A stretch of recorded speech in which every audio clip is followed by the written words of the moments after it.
ஆண்டவரும் மீட்பருமான இயேசு கிறிஸ்துவின் பெயரில் உங்கள் அனைவரையும் இந்த மனமகிழ்ச்சி நிறைந்த திருநாளில் வாழ்த்துகின்றேன். ஆண்டவருடைய அன்பும் அருளும் சமாதானம் இதுவரை நம்மை வழிநடத்தியது போல தொடர்ந்து நம்மை வழிநடத்துவதற்கு பலனும் ஆதரவும் அன்புமாய் இருக்கும்படியாக நம் ஆண்டவரின் கண்களை நோக்கி பார்ப்போம்.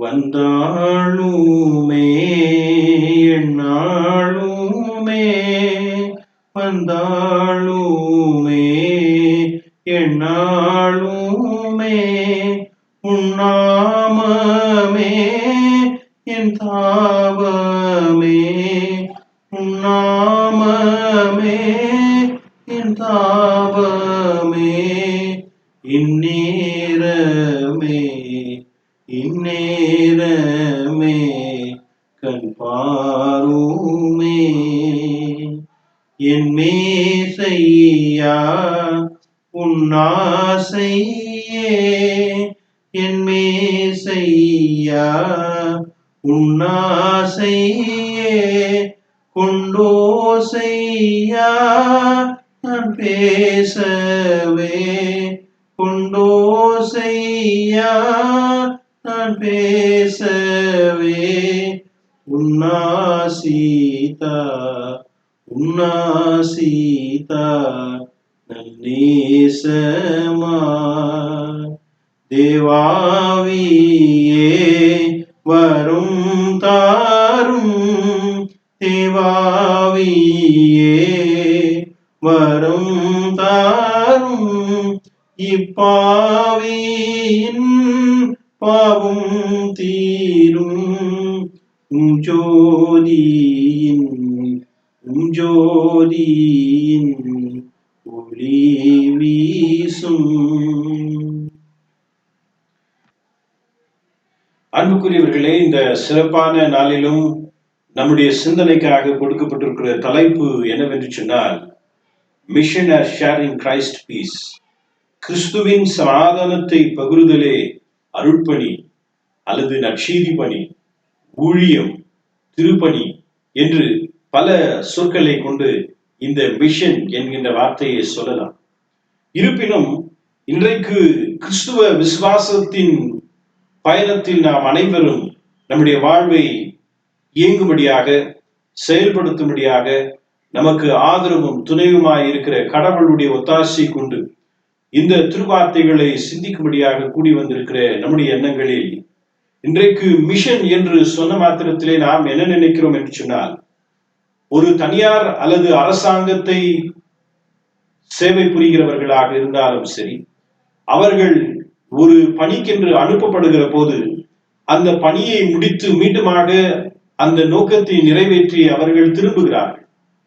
இந்த கொடுக்கப்பட்ட வேலை அல்லது பணி, தொழில் என்பதை மிஷன் என்று சொல்கிறார்கள். முடிவடைந்து விட்டது, நிறைவு செய்து விட்டோம் என்று இந்த உலக பிரகாரமாக இந்த மிஷன் என்கின்ற வார்த்தையை பற்றி விளக்கம் கூறுகிறார்கள். ஆனால் உண்மையிலே கிறிஸ்துவ விசுவாசத்தில் நம்முடைய வாழ்வில் இந்த மிஷன் என்று சொன்னால் என்ன? மிஷன் அல்லது அருட்பணி, ஊழியம், நற்செய்தி பணி என்று சொல்லப்படுகிற இந்த சொல்லாடலின் பயணம், முக்கியத்துவம் நம்முடைய வாழ்வில் அதிகமாக திருமறை கொண்டு நாம் வெளிப்படுத்த வேண்டும் என்பதை இன்றைக்கு சிந்திக்க அழைக்கப்பட்டிருக்கிறோம். அன்பானவர்களே, இன்றைக்கு சமீப காலமாக நாம் அனைவரும் ஊரடங்கப்பட்ட சூழலில் வாழ்க்கையை நடத்தி கொண்டு வருகிறோம் என்பதை அறிகிறோம். இத்தகைய சூழலில் இந்த கிறிஸ்துவ நற்செய்தி பணி அல்லது அருட்பணி, ஊழியம் என்று சொல்வது நமக்கு சாதாரணமான வார்த்தை அல்ல, ஒரு பெரிய சவால் நிறைந்ததாக இருக்கிறது. ஏனென்றால் திருச்சபை இயங்குவதில்லை, இறை வழிபாடுகள் நடைபெறுவதில்லை. ஆனாலும் இணையதளத்தில் அதே போன்று காணொளியின் வழியாக இன்றைக்கு அநேக ஊழியத்தை செய்கிறதையும் நாம் பார்க்கின்றோம். இப்படிப்பட்ட சூழலில் இந்த மிஷன், அருட்பணி, ஊழியம், திருப்பணி என்று சொல்லப்படுகிற இந்த சேவையை செய்வதற்காக நாம் அனைவருமே அர்ப்பணிக்கப்பட்டிருக்கிறோம், அழைக்கப்பட்டிருக்கிறோம் என்று நாம் நினைத்துக் கொள்ளுகிற போது ஆண்டவருடைய வார்த்தை இன்றைக்கு உலக பிரகாரமாக இந்த ஊழியம் அல்லது அருட்பணி என்று சொல்லி பார்ப்பதை காட்டிலும் அதிகமான ஆழமான உண்மைகளுக்குள்ளாக அது நம்மை அழைத்து செல்லுகின்ற ஒரு சொல்லாக இருக்கின்றது. இந்த கிறிஸ்துவின் சமாதானத்தை நாம் அனைவருமே எதன் வழியாக பகிர்ந்து கொள்ள முடியும் என்று சொன்னால், இந்த அருட்பணியின் வழியாக தான் நாம் பகிர்ந்து கொள்ள முடியவர்களாய் இருக்கின்றோம் என்பதை திருமறை நம்மை அழைக்கிறது. ஆனால் மிஷன் என்று சொன்னால் என்ன என்று நாம் நினைக்கிறோம், ஊழியம் என்று சொன்னால் என்ன என்று நினைக்கிறோம், திருப்பணி என்று சொன்னால் அதிலே ஒருவருடைய புரிதல்கள் வித்தியாசமாக இருக்கலாம். ஆனால் உண்மையிலே இறையியலாளர்களும் திருமறையோடு இணைந்து சிந்தித்து பார்க்கிற போது, இந்த அருட்பணி என்று சொல்லும் போது அதை மிஷியோ டை என்று சொல்கிறார்கள். மிஷியோ டை என்று சொன்னால் கடவுளின் பணி. இதிலே வெறும் மனிதர்கள் செய்கிற பணியாக அல்ல, கடவுளே தம்முடைய பணிக்கென்றும் கடவுளே தாம் படைத்த படைப்பையும் உயிரினங்களையுமே தொடர்ந்து அதை நீதியின் பாதையிலும் அதை மீட்பின் பாதையிலும் வழிநடத்தி செல்வதற்காக, அழிவிலிருந்து வாழ்விற்கு நேராய் நடத்தி செல்வதற்காக தாமே அதிலே இணைந்து தாமே அவரும் அந்த மீட்பின் பாதையிலே நம்மை நடத்தி செல்வதற்கு ஏங்கி செயல்படுகின்றவராய் இருக்கிறார் என்பதை வலியுறுத்துகிற ஒரு சொல்லாக இருக்கு. இன்றைக்கு நம்முடைய வாழ்வில் கடவுளுடைய பணியை நாம் கொடுக்கப்பட்டிருக்கிற பொறுப்புகளில் நாம் இருக்கின்ற குடும்ப வாழ்வில், தனிப்பட்ட வாழ்விலே நிறைவேற்றுவதற்காக நாம் முயற்சியிலும் ஆண்டவருடைய உதவியும் ஒத்தாசை கொண்டு செயல்படுகிறோம்.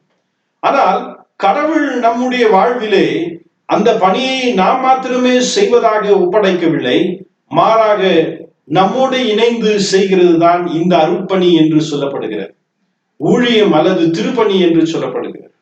ஆனால் இன்றைக்கு நாம் அனைவரும் சமூக வலைத்தளத்திற்குள்ளாக நம்முடைய வாழ்க்கை இன்றைக்கு இருக்கிறது.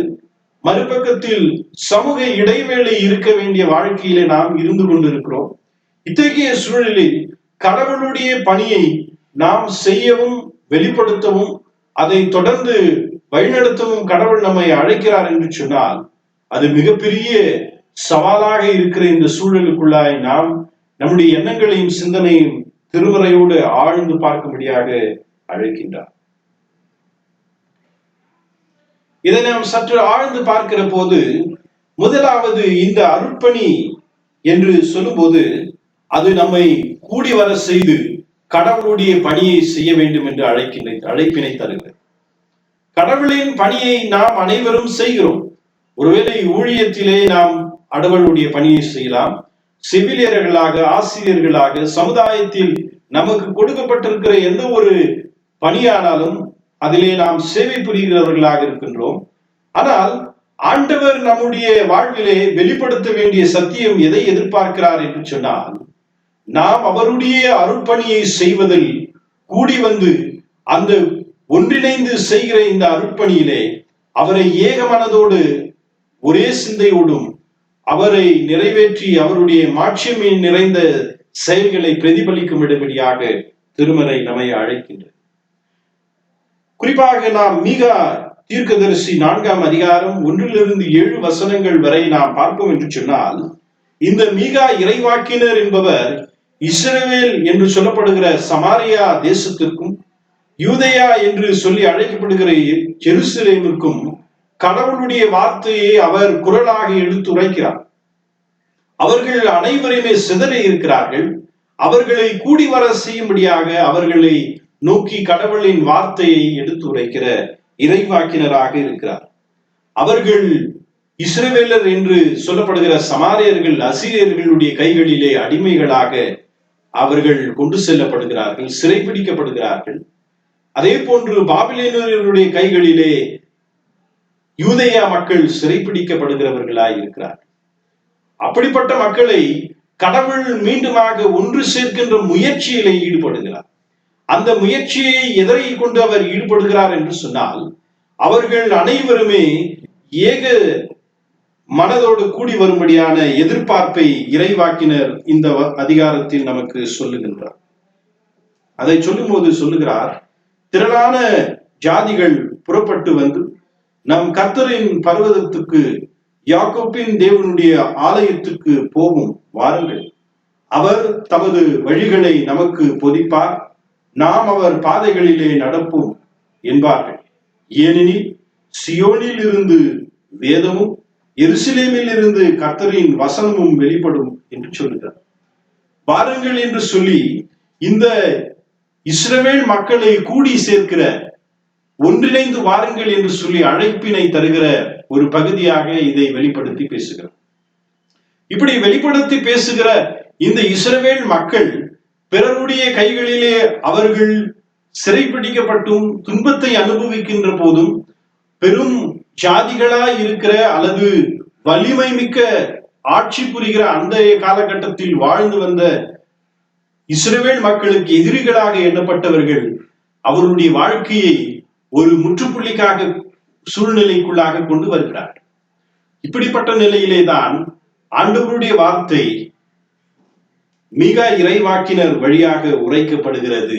அது என்னவென்று சொன்னால், அது சியோனிலிருந்து வேதமும் என்று சொன்னால், சியோனிலிருந்தே தான் கடவுளுடைய நியாய பிரமாணமும் சட்டமும் வெளிப்படும். அதே போன்று எருசலேமில் இருந்து கர்த்தருடைய வசனமும் வெளிப்படும். உங்களை கூடிவர செய்கிற கர்த்தராக நான் செயலாற்றப் போகிறேன் என்பதை இந்த மீகா தீர்க்கதரிசியின் வழியாக எடுத்துரைக்கிறார். அன்புக்குரியவர்களை, இந்த அதிகாரத்தை நாம் தொடர்ந்து படிப்போம் என்று சொன்னால் அதிலே ஆழமான சத்தியத்தை எடுத்து உரைக்கிறார். அந்த சத்தியம் என்னவென்று சொன்னால், அவர்கள் போர்களினாலும் சண்டைகளினாலும் தங்கள் உயிர்களை, அன்பானவர்களை இழந்தவர்கள், தங்களுடைய உழைப்பையும் ஆதாரத்தையும் இழந்தவர்களாய் இருந்த சூழலிலே கடவுள் அவர்கள் பக்கமாக நின்று அவர்களை ஒன்றாய் இணைத்து அவருடைய பணியை செய்வதற்காக மீகா இறைவாக்கினர் கடவுளுடைய குரலாக நின்று பேசுகிறார். அவர்களுடைய வாழ்விலே சமாதானத்தை இழந்து வாடினார்கள், வாழ்வாதாரத்தை இழந்து வாடினார்கள், தங்களுக்கு வாழ்விலே தனிமையாக்கப்பட்ட சூழ்நிலையிலே சிந்தித்து வாழ்ந்து வந்தார்கள். அப்படிப்பட்டவர்களை தான் பார்த்து சொல்லப்படுகிற இந்த அதிகாரத்தில் நாம் பார்க்கிறோம். பொழுது சொல்லுகிறார், படிக்கின்றேன் 4வது வசனம். அவனவன் தன் தன் திராட்சை செடியின் நிழலிலும் தன் தன் அத்திமரத்தின் நிழலிலும் பயப்படுத்துவார் இல்லாமல் உட்காருவான். சேனைகளுடைய கர்த்தரின் வாய் இதை சொல்லிற்று என்று சொல்லி சகல ஜனங்களும் தங்கள் தங்கள் தேவனுடைய நாமத்தை பற்றி கொண்டு நடப்பார்கள்.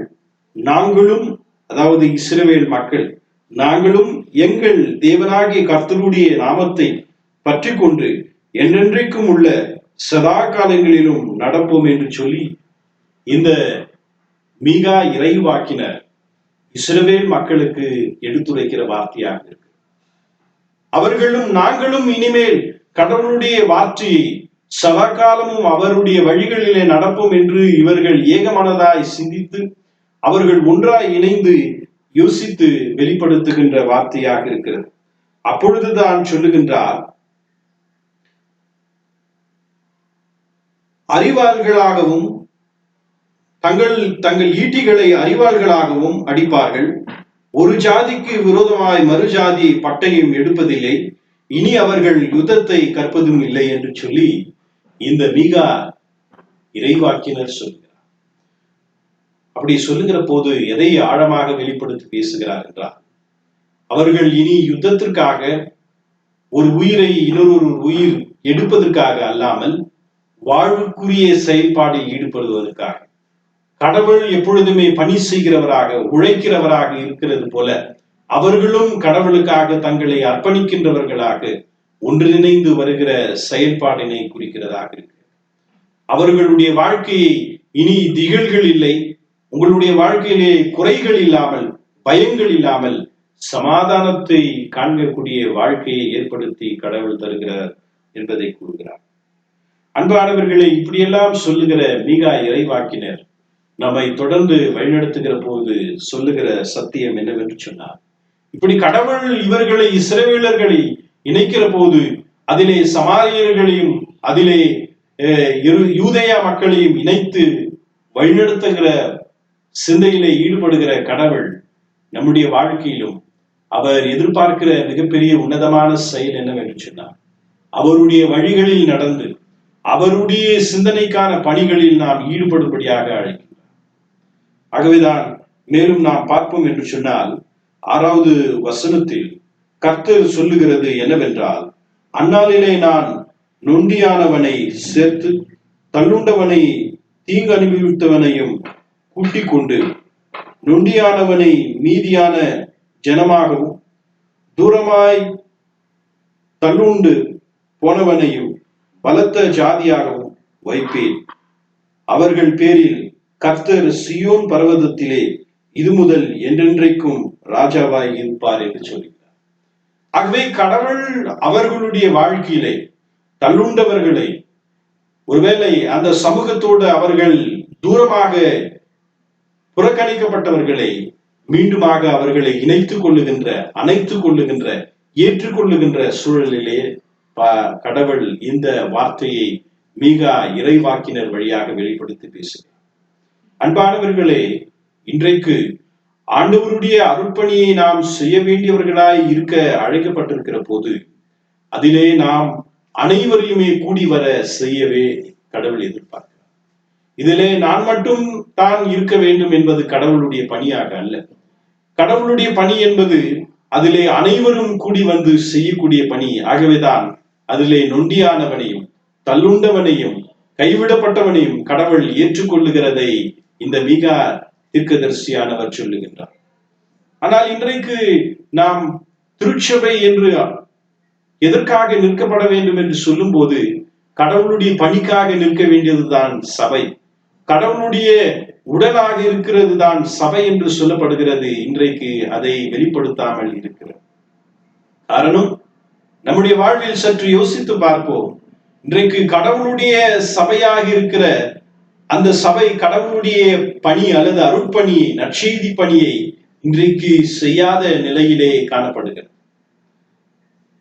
ஒருவேளை நம்முடைய சிந்தனையோடு நாம் திருப்பி பார்ப்போம் என்று சொன்னால், மிக சிறந்த இறையலாளராக அழைக்கப்படுகிற டிட்ரிச் போனஃபர் என்ன சொல்லுகிறார் என்று சொன்னால், அவர் நாசி சிறையிலே இருந்து எழுதுகிறார். அவர் எழுதும் போது திருச்சபை எப்படிப்பட்டதா இருக்க வேண்டும் என்று சொல்லும் போது அவர் சொல்லுகிறார், திருச்சபையானது சாதாரண மனிதனுடைய பிரச்சனைகளையும் அதை எதிர்கொள்ள வேண்டும், மறுபக்கத்தில் சாதாரண மனிதனுக்கான சேவையையும் அதோடு அவர்களுக்கென்று பணிபுரியவும் சபை ஏற்படுத்தப்பட்டிருக்கிறது. இப்படி செய்யாமல் போகிற போது அது கடவுளுடைய அருட்பணியின் சிந்தையை, அந்த சமாதானத்தின் பணியை செய்யாமல் அது சீர்குலைந்து போனதாய் இருக்கிறது என்பதை சொல்லுகின்றார்.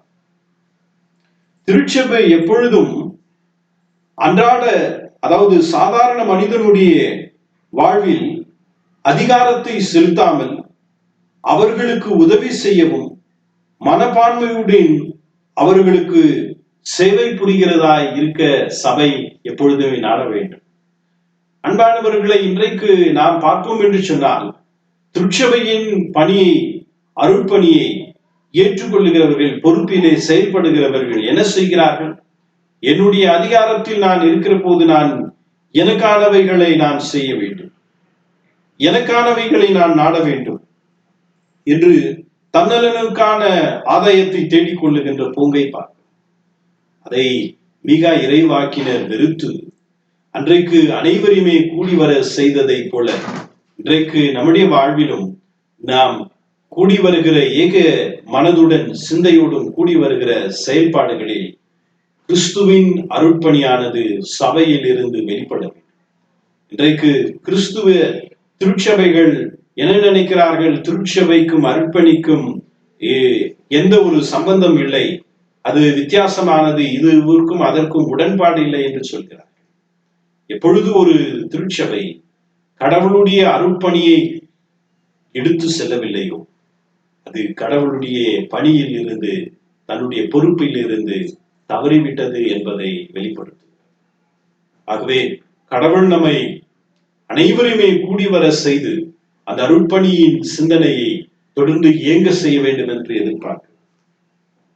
இரண்டாவதாக, இந்த அருட்பணி என்பது பிரிவினை ஏற்படுத்துவதற்காக அல்ல, ஏக சிந்தை உள்ளவர்களாக இருக்கப்பட வேண்டும் என்று அழைக்கின்றது. முதலாவது நாம் சிந்தித்தது போல அருட்பணியானது கூடி வர இயங்குகின்ற ஒன்றாக இருக்கின்றது. கூடி வருகிற மக்கள் அதை இயங்க செய்கிறவர்களாக இருக்கிறார்கள். அப்படி இயங்க செய்கிற போதுதான் இந்த அருட்பணியில் பிரிவினைகளை ஏற்படுத்துவதற்காக செயல்படாதபடி ஏக சிந்தை உள்ளவர்களாக இருக்க வேண்டும் என்று சொல்லி நம்முடைய திருமறை நமக்கு ஆழமாக எடுத்துரைக்கும். அப்போஸ்தலனாகிய பவுல் பிலிப்பியருக்கு எழுதுகின்ற கடிதத்தில் அவர் அழகாக கருசனை உள்ளவராக, அன்பு மிக்கவராக, ஆலோசனை உள்ளவராக எழுதுகிறார். இதுல எழுதும் போது அவர் என்ன அடக்கி சொல்லுகிறார் என்றால், பிலிப்பியர் 4 அதிகாரம் 4-7 வரையில் அடக்கிற வார்த்தையிலே, அவரோடு இணைந்து ஊழிய பணியிலே, அருட்பணியிலே பல இடங்களுக்கு, பல ஊர்களுக்கு பயணமாக செல்கிறார்கள். அதிலே நாம் பார்க்கிற போது அவரோடு உடன்பட்டு செயல்படுகிறவர்கள் பர்னபாஸ், தீமோத்தேயு இருக்கிறார். இன்னுமாக அநேக ஊழியர்களும் அவரோடு இணைந்து செயல்படுகிறார். இந்த பிலிப்பியருக்கு எழுதுகிற நிருபத்தில் அவரோடு இணைந்து செயல்படுகிறவர்கள் யார் என்று சொன்னால், யுயோதியாக்காலுக்கும் சிதிக்கியாலுக்கும் அவர் கருசனை உள்ளவராக எழுதுகிறார். இந்த 2 பெண்மணிகளுமே அப்போஸ்தலனாகிய பவுலோடு இணைந்து ஊழியம் செய்கிறார்கள். நற்செய்தி பணிக்காக பல ஊர்களுக்கும் கிராமங்களுக்கும் பயணமாக செல்கிறார்கள். ஆனால் அவர்களுக்குள்ளாக பிரிவினையான சிந்தனை வந்து விடுகிறது. அவர்களுக்குள்ளான ஒரு ஏக சிந்தனையானது இல்லாதபடி, ஒன்றுபட்டு செயல்பட வேண்டும் என்பது இல்லாதபடி அவர்களுக்குள்ளாக இருக்கிற பிரிவினைகள் உயர்ந்து நிற்கின்ற போங்கு வெளிப்படுகிற போது அப்போஸ்தலனாகிய பவுல் என்ன சொல்லுகிறார் என்றால், நீங்கள் ஏக சிந்தை உள்ளவர்களாக செயல்பட வேண்டும் என்று சொல்லி அவர்களை வலியுறுத்தி பேசுகின்ற நிருபமாக இது காணப்படுகிறது. குறிப்பாக நாம் படிப்போம் என்று சொன்னால், அவர் சொல்லுகிறார், பிலிப்பியர் 4 அதிகாரம் 2வது திருவார்த்தையில், கர்த்தருக்குள் ஏக சிந்தையாய் இருக்க யுயோதியாக்காலுக்கும் சிதிக்கியாலுக்கும் புத்தி சொல்லுகிறேன். அன்றியும் என் உத்தம கூட்டாளியே, அவர்களுக்கு உதவியாய் இருக்கும்படி உன்னையும் வேண்டிக் கொள்ளுகிறேன். அவர்கள் கிழமையத்தோடும் மற்ற உடன் வேலையாட்களோடும் கூட சுவிசேஷ விஷயத்தில் என்னோடு கூட மிகவும் பிரயாசப்பட்டார்கள். அவர்களுடைய நாமங்கள் ஜீவ புஸ்தகத்தில் இருக்கிறது என்று எழுது. அன்பானவர்களே, இந்த 2 பெண்மணிகளுக்கிடையே பிரிவினையான சிந்தனை ஊழியத்திலே ஏற்படுகிறது, அருட்பணியிலே ஏற்படுகிறது. ஆனால் அதை என்ன செய்கிறார் என்று சொன்னால், அவர் சென்று அதை ஏக சிந்தையாக, ஒரே சிந்தை உள்ளவர்களாக இருங்கள் என்று சொல்லி அவர்களை ஆழமாக அன்பு நிறைந்த வார்த்தைகளினால் அவர்களை பார்த்து சொல்லுகிறதை பார்க்க. அப்படி சொல்லுகின்ற பவுலானவர் சொல்லுகிறார், உங்களுக்குள்ளாக எந்த சிந்தனைகள் இருந்தாலும் நீங்கள் நற்செய்திக்காக உங்களுடைய வாழ்க்கையை கொடுக்க வேண்டும் என்று சொல்லி பேசுகிறார். ஆகவே அவர் சொல்கிறார், கடைசியாக சகோதரரே, உண்மை உள்ளவைகள் எவைகளோ, ஒழுக்கம் உள்ளவைகள் எவைகளோ, நீதி உள்ளவைகள் எவைகளோ, கற்புள்ளவைகள் எவைகளோ, அன்புள்ளவைகள் எவைகளோ, நற்கீர்த்தி உள்ளவைகள் எவைகளோ, புண்ணியம் எதுவோ, புகழ் எதுவோ, அவைகளையே சிந்தித்துக் கொண்டிருங்கள் என்று சொல்லி, நீங்கள் என்னிடத்தில் கற்று அடைந்தும் கேட்டும் கண்டும் இருக்கிறவைகளோ அவைகளையே செய்யுங்கள். அப்பொழுது சமாதானத்தின் தேவன் உங்களோடு இருப்பார் என்று. அன்பானவர்களே, இன்றைக்கு நாம் ஆண்டவருடைய அருட்பணியை செய்கிற இறை மக்களாக, சபை மக்களாக, நமக்கென்று கடவுள் கொடுத்திருக்கிற பணிகளிலே நம்மோடு உடன்பட்டு வேலை செய்கிறவர்களோடு நமக்கு கருத்து வேறுபாடுகள் ஏற்படலாம், நமக்குள்ளாக பிரிவினைகள் ஏற்படலாம். ஆனால் அவைகளிலே என்ன சொல்லுகிறார் என்றால், நாம் ஏக சிந்தை உள்ளவர்களாய் இருக்க கடவுள் நம்மை அழைக்கின்றார். ஆகவே அந்த ஏக சிந்தை நம்மோடு இருக்கிற போது நம்முடைய ஊழியத்தின் பாதியிலே வருகிற எந்த சவால்களானாலும் அதை கடவுள் நமக்கு நன்மைக்கு எதுவாக, நீதிக்கு எதுவாக ஏற்படுத்தி வழிநடத்துகிற வல்லவராக இருக்கிறார். எனவேதான் இதை குறித்து நாம் சற்று ஆழமாக சிந்தித்து பார்ப்போம் என்று சொன்னார். இந்த அழகான திருச்சபையின் அருட்பணியை குறித்து ஆழமாக பரிசுனை உள்ளவராக பேசுகின்ற இறையலாளர் என்று அழைக்கப்படுகிற வில்லியம் டெம்பிள் அவர் சொல்லுகிற போது என்ன சொல்லுகிறார் என்றால், திருச்சபையின் அருட்பணி என்பது சமாதானத்திற்குரிய பணியிலே ஈடுபடுவதாக இருக்கிறது ஒரு பக்கமாக இருந்தாலும், அது தெய்வீகமான காரியங்களை மட்டுமே குறித்து பேசுகிறதாக மாத்திரம் இராதபடி சமுதாயத்தில் ஏற்படுத்தப்படுகிற பல்வேறு இடர்பாடுகளோடு தம்மை அடையாளப்படுத்திக் கொள்ள வேண்டும். சமூகத்தோடு எந்த ஒரு சபையானது அருட்பணியானது இயங்கவில்லையோ அது கடவுளுடைய திட்டத்திலே ஈடுபடாதபடி அது தன்னைத்தானே தனிமைப்படுத்திக் கொள்ளுகிறது என்று சொல்கிறார். ஏன் இந்த கருத்தை நான் உங்களிடத்தில் சொல்கிறேன் என்றால், இன்றைக்கு நாம் ஆண்டவருடைய பணியிலே ஏக சிந்தை உள்ளவர்களாக இருக்கும் போதுதான் நாம் கடவுளுடைய பணியை மற்றவர்களை நோக்கி இருக்கிறதாகவும், அந்த நோக்கமானது மற்றவர்களுடைய வாழ்க்கையிலே ஒரு நன்மையான வழியிலும் அவர்களுடைய வாழ்வையை பல்வேறு பலவீனமான சூழலில் இருந்து அது ஒற்றுமையாக இயங்கப்படுவதற்கான வழிகளிலே ஈடுபடுவதற்காக நம்மை அழைத்து செல்கிறது. ஆகவே அன்றைக்கு இருந்த இந்த 2 பெண்மணிகளுடைய வாழ்வை அப்போஸ்தலனாகிய பவுல் ஏக சிந்தையாக நீங்கள் நற்செய்திக்காக ஆண்டவருடைய பணிக்காக உழைக்க வேண்டும் என்று சொன்னதை நாம் நினைவுபடுத்திக் கொள்ள வேண்டும்.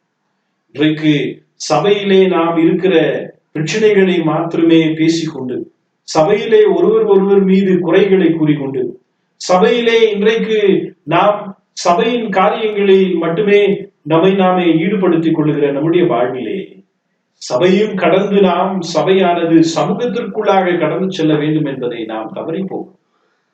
எந்த ஒரு சபையானது தன்னுடைய ஆன்மீகமான பணியை செய்கிறோம், சமாதானத்திற்குரிய பணியை நாங்கள் செய்கிறோம் என்று சொல்லியும் சமூகத்தோடு தன்னை இணைத்துக் கொள்ளாமல் போகிறதோ அது ஏக சிந்தை உள்ள ஒரு சபையாக இல்லை, அது தன்னலமான ஒரு சபையாக அது மாறுகிற போங்கையை வெளிப்படுத்துகிறது. ஆகவே அன்பானவர்களே, அப்போஸ்தலனாகிய பவுல் சொன்னது போல நாம் கடவுளுடைய அருட்பணியின் சமாதானத்தை பிரகாசிக்க செய்ய வேண்டும் என்று சொன்னால், கிறிஸ்துவின் அருட்பணியின் சமாதானத்தை நம்முடைய வாழ்விலே ஒளியேற்ற செய்யப்பட வேண்டும் என்றால், நமக்குள்ளாக இருக்கிற வேற்றுமையான சிந்தனைகளை தவிர்த்து ஏக சிந்தை உள்ளவர்களாக நாம் அருட்பணியின் ஊழியத்தில் நம்மை கையளிக்க கடவுள் அழைக்கிறார். ஒருவேளை நாம் சற்று வரலாற்றை திருப்பி பார்ப்போம் என்று சொன்னால், மெத்தடிஸ்ட் மிஷனரி என்று சொல்லப்படுகிறது, எல்எம்எஸ் லண்டன் மிஷனரி என்று சொல்லப்படுகிறது. அதையும் இன்னும் பார்ப்போம் என்று சொன்னால், இன்னும் பல மிஷனரி இயக்கங்கள் அவர்கள் செய்து சென்ற பணியை அந்த இயக்கங்களோடு இன்றைக்கும் அவைகளோடு நாம் இணைந்து பணியாற்றுகிறோம். ஆனால் அந்த இயக்கங்களோடு இணைந்து இன்னும் சிறப்பாக கடவுளுடைய பணியை நாம் கொண்டு செல்ல வேண்டும் என்று சொன்னார், நம்முடைய சபையில் நமக்குள்ளாக இருக்கிற உடலின் அவயங்களுக்குள்ளாக இருக்கிற வேறுபாடுகளை கலைத்து ஏக சிந்தையின் மாட்சிமைக்குரிய எண்ணங்களை நாம் தொடர்ந்து வெளிப்படுத்த திருமறை நம்மை அழைக்கின்றது. மூன்றாவதாக, ஆண்டவருடைய இந்த கடவுளின் பணியை நாம் இன்னும் சிறப்பாக வெளிப்படுத்த வேண்டும் என்று சொல்லி பார்க்கிற போது, மிஷன் என்ற வார்த்தைக்கு நாம் சான்று பகர வேண்டும் என்று அழைக்கிறோம். Witnessing is mission. சான்று பகிர்தலே அருட்பணி என்று சொல்லப்படுகிறது. சாட்சியாய் இருக்கிறதே அருட்பணி, சாட்சியாக இருப்பதே திருப்பணி என்றும் சொல்லலாம். ஆண்டவராக இயேசு கிறிஸ்துவானவர் தாம் உயிர்த்தெழுந்த பிறகு தம் சீடர்களை பல்வேறு இடங்களிலே சந்திக்கிறார். பல்வேறு சூழ்நிலைகளிலே அவர்களுடைய எண்ணங்களையும் சிந்தனைகளையும் பயந்த சூழலிலே பூட்டிய அறைகளுக்குள்ளாக இருக்கிற அவர்களுடைய வாழ்க்கையிலே ஆண்டவர் சென்று அவர்களுடைய எண்ணங்களை தெளிவுபடுத்துகிற கிறிஸ்துவாக இருக்கிறார். இதை நாம் லூக்கா என்பவர் எழுதிய நற்செய்தி நூல் 24வது அதிகாரம் 36 வருகிற வார்த்தைகளை நாம் பார்ப்போம் என்று சொன்னார். அதிலே லூக்கா நற்செய்தியாளர் ஆண்டவராகிய இயேசு கிறிஸ்துவானவர் உயிர்த்தெழுந்த பிறகு அவர் தம்முடைய 11 சீடர்களை சந்திக்கிறார். அதோடு இன்னும் அவரோடு பணியாற்றியவர்களை சந்திக்கிற சூழல்கள் எல்லாம் நாம் பார்க்கிறோம். ஆனாலும் அவருடைய சீடர்களில் ஏற்றுக்கொள்ளவில்லை. ஏனென்றால் ஆண்டவர் அவர்களோடு உயிர் தெழுந்து அவர்களோடு இடைப்படுகிறார் என்பதை அவர்களால் ஏற்றுக்கொள்ள முடியவில்லை. அவர்கள் பயந்த சூழலிலே வாழுகிறார்கள். ஒரு பக்கம் அவர்களுடைய வாழ்க்கை கேள்விக்குறியாக மாறியிருக்கிறது. இன்னொரு பக்கத்தில் யூதர்கள் அவர்களை கொலை செய்வார்கள் என்பதை பயந்தவர்களாக இருந்தார்கள். இப்படிப்பட்ட சூழலிலே ஆண்டவராகிய இயேசு கிறிஸ்துவானவர் அவர்களிடத்தில் விரைந்து சென்று அவர்களை பார்த்து சொல்கின்றார், சமாதானம் உங்களோடு இருப்பதாக என்று சொல்கிறார். அப்படி ஆண்டவர் பேசுவதற்கு காரணம் ஏன்?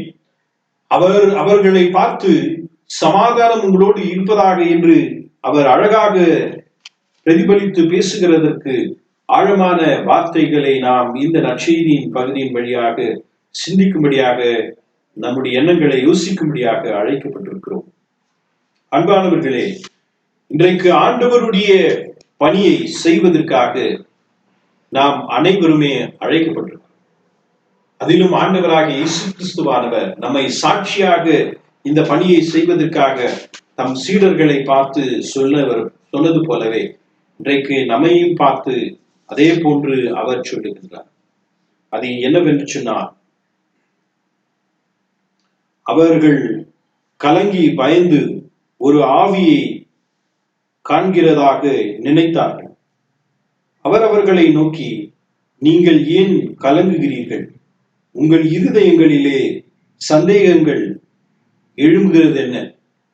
நான் தான் என்று அறியும்படி என் கைகளையும் என் கால்களையும் பாருங்கள், என்னை தொட்டு பாருங்கள். நீங்கள் காண்கிறபடியே எனக்கு மாம்சமும் எலும்புகளும் உண்டாயிருக்கிறது போல ஒரு ஆவிக்கு இராதே என்று சொல்லி தம்முடைய கைகளையும் கால்களையும் அவர்களுக்கு காண்பித்தார். அன்புக்குரியவர்களே, ஆண்டவராகிய இயேசு கிறிஸ்துவின் சீடர்கள் அனைவருமே உயிர்த்தெழுந்ததில் அவர்கள் சந்தேகத்தோடும், அவர் உயிர்த்தெழுந்தார் என்பதிலே கேள்விகளோடும், அவர் உயிர்த்தெழுந்தார் என்பதற்கு அவர்களுடைய வாழ்க்கை பயத்தோடும் இருந்த சூழலிலே அவர்களுக்கு நேராய் கடந்து சென்று அவர்களை பார்த்து சொல்லுகிற வார்த்தை தான் சமாதானமாய் இருங்கள் என்று சொல்லுகிறார். இப்படி ஆண்டவர் அவர்களை பார்த்து சொன்ன போது அவர்களை பார்த்து மீண்டுமாக, நான் உங்களோடவே இருக்கிறேன், நான் உங்களோடு முன்பு எப்படி இருந்தேனோ அதே அடையாளத்திலே உங்களுக்கு முன்பாக நிற்கிறேன். நான் ஒரு ஆவியாக நீங்கள் நினைக்கலாம், ஒருவேளை நான் வேறொரு மனிதனாக நீங்கள் நினைக்கலாம், ஆனால் உங்களோடு ஜீவித்தவராய் நான் இருக்கிறேன் என்பதை ஆண்டவர் சொன்னார். அப்படியும் அப்படி நம்பாத அவர்களை பார்த்து அவர்களோடு இருக்கிற மீனை அவர்கள் கொடுக்கிற போது, உண்பதற்கு ஏதாகிலும் இருக்கிறதா என்று கேட்கிற போது அவர்கள் சொல்கிறார்கள், மீன் இருக்கிறது என்று, பொரித்த மீன் இருக்கிறது என்று சொல்லும் போது ஆண்டவர் இயேசு கிறிஸ்து அதை அவர்களோடு பகிர்ந்து உண்ணுகிறதை பார்க்க, அப்பொழுது அவர்கள் மெய்யாகவே அறிந்து கொள்கிறார், ஆண்டவர் இயேசு கிறிஸ்து தங்களோடு இடைப்படுகிறார் என்பதை.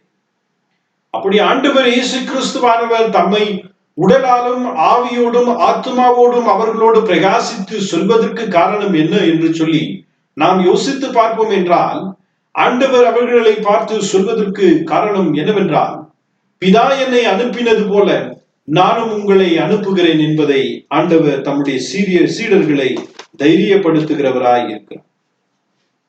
ஆகவேதான் அவர் சொல்லுகிறார், யோவான் 14வது அதிகாரம் 21வது வசனத்தில் இவனமாக ஆண்டவர் இயேசு கிறிஸ்து நிறைவாக தம் சீடர்களை பார்த்து சொல்லுகிறார், சமாதானத்தை உங்களுக்கு வைத்துவிட்டு போகிறேன், என்னுடைய சமாதானத்தையே உங்களுக்கு கொடுக்கிறேன். உலகம் கொடுக்கிற பிரகாரம் நான் உங்களுக்கு கொடுக்கிறதில்லை. உங்கள் இருதயம் கலங்காமலும் பயப்படாமலும் இருப்பதாக என்று சொல்லி ஆண்டவர் சொல்கிறார்.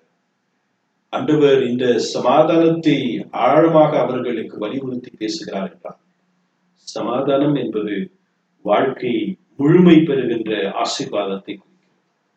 சமாதானம் என்பது கம்ப்ளீட்னஸ், ஃபுல்னஸ் என்று சொல்லுகிறார். அது அவர்களை வாழ்த்துவதோடு ஆண்டவர் இயேசு கிறிஸ்து, நீங்கள் உலகமெங்கும் என்னுடைய சமாதானத்தின் வார்த்தையை எடுத்துச் செல்ல வேண்டும் என்று அவர்களை தைரியப்படுத்துகிறார். அன்பானவர்களே, இப்படியெல்லாம் சொல்லுகிற ஆண்டவர் இயேசு கிறிஸ்து என்ன சொல்கிறார் என்றால், அவருடைய பணியை செய்கிற அனைவருமே. குறிப்பாக மத்தேயு நற்செய்தி நூலிலே 5வது அதிகாரத்தை 9வது வசனத்தை பார்ப்போம் என்று சொன்னார்.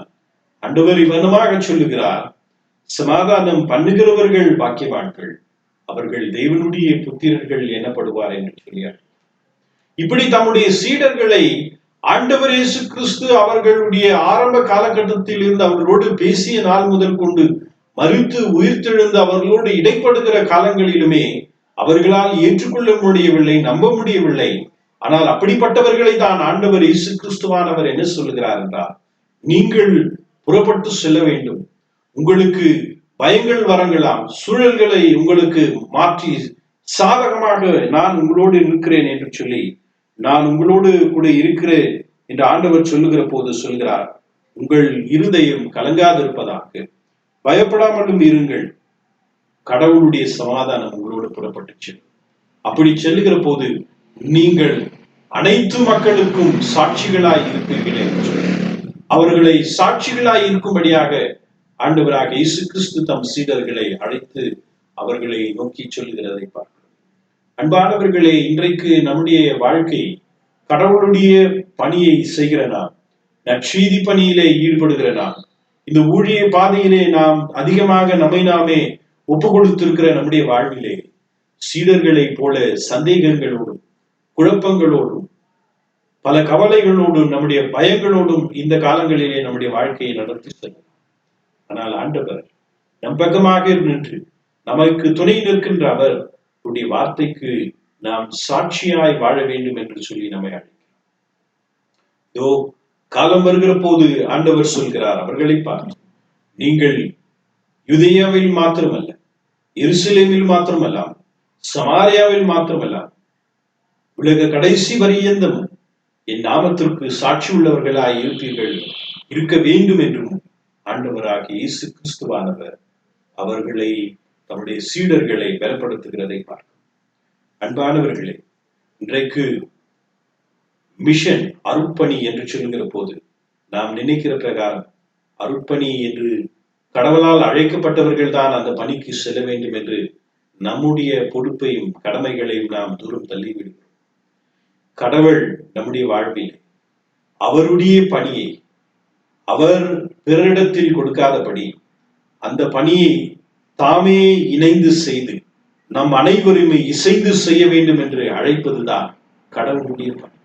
இந்த கடவுளின் பணியில் நம்மை நாமே தொடர்ந்து ஈடுபடுத்தப்படுகிற போது அதற்குரிய அனைத்து ஆசீர்வாதங்கள் அறுவடை நம்முடைய வாழ்விலே கடவுள் காண செய்ய கிருபை உள்ளவராக வல்லவராக நிற்கிறார் என்பதை நாம் உணரும்படியாக அழைக்கிறார்.